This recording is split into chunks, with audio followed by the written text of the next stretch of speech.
In the secular view of the world, without God, that most people in our country to some degree would share, there is no basis for declaring anything to be objectively evil.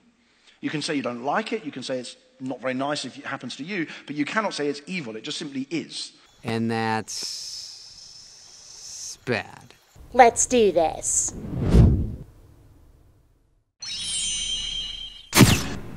Greetings, fellow space travelers, BionicDance here, and I got no idea who the guy in the video is. It's on a channel from someone named Galaxy Overseer, but I'm pretty sure that's not him. And he is about to spout off on the topic of objective morality, a subject near and dear to my heart.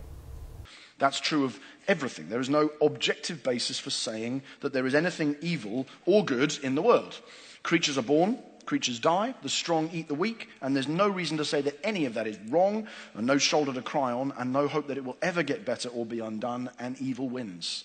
Okay, first of all, if there is no basis for right and wrong, then how could evil win? In that scenario, evil couldn't even exist. Second, even if evil could win, who says that it will? Okay, granted, we can't say with absolute certainty that our own personal morality, or the collective morality created by the intersection of everybody's personal morality, is right instead of wrong. But it's still a pretty decent basis on which to say that not only does good have a chance to win, but that most people are actively striving to make it so. That's the reality.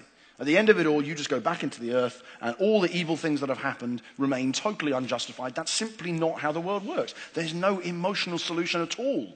What do you mean that's not how the world works? On what do you base that assertion? And if there is an emotional solution, then it's not objective. That's the very definition of subjective. And emotion-based morality is not objective in any way, except, I suppose, by the hormones, adrenaline, and other brain-affecting chemicals that play a factor in our emotions. But given people's diverse opinions and reactions to moral situations, that's hardly a basis for God-given objective morality, especially since by objective, religious people usually mean universal and indisputable. There's nothing satisfying, there's nothing emotionally or existentially satisfying to cling on to in that story. You have got nothing. And it never occurred to you that this might just be tough shit? Well, that notion just sucks. So it can't possibly be true. If that's how the world worked, I'd have won the lottery a long time ago. And we'd have interstellar space travel already. But if instead in the Christian story you say, well, the way the Christian story works, there is a very clear basis for saying that things are good and evil.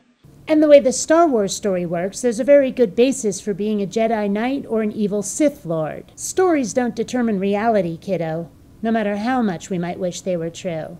God is good, is love. Creation is good. Suffering is awful. God is good, suffering is awful?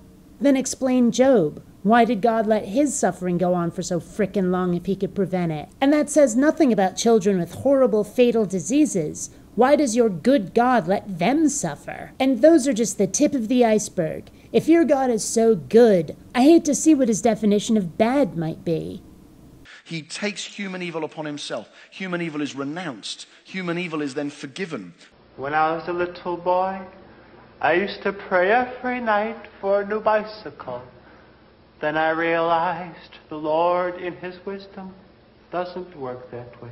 So I just stole one and asked him to forgive me. Why should evil be forgiven? And if it should, why is it up to God and not the person who's been wronged? In fact, if God forgave somebody who hadn't earned it, who hadn't made amends to me for the hurt they'd caused me, I'd resent it. I'd be pretty fucking pissed. The world is made new and love wins. And that's the contrast of the stories when framed that way. You say, one of those stories has immense emotional power to sustain and undergird somebody who is going through suffering, and the other one simply doesn't. So the underlying message here seems to be, if you're having a bad time, delude yourself. It might not be the truth, but at least you'll feel better. And as such, I think it's very important to see the Christian gospel does give us the emotional resources we need to cope with the bleak suffering that takes place, because it pivots on a God who lives and dies as one of us to rescue us. Dude Boy left out a lot of the anxieties religion creates, like being terrified that you've somehow sinned against God and he's grouchy at you for it, and that he's sending you to hell. among many others. And what if we pick the wrong religion? Every week we're just making God madder and madder. Testify! Christianity isn't emotionally satisfying for everybody, and not just those of us who don't think it's true. And whether it's true or not should really be the most important factor, because no matter how emotionally satisfying it may be, if it turns out it's not true, you're setting yourself up for one hell of a crash down the road. Think about it.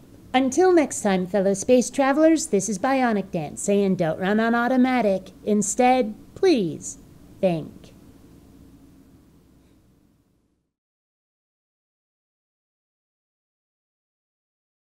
Don't wait.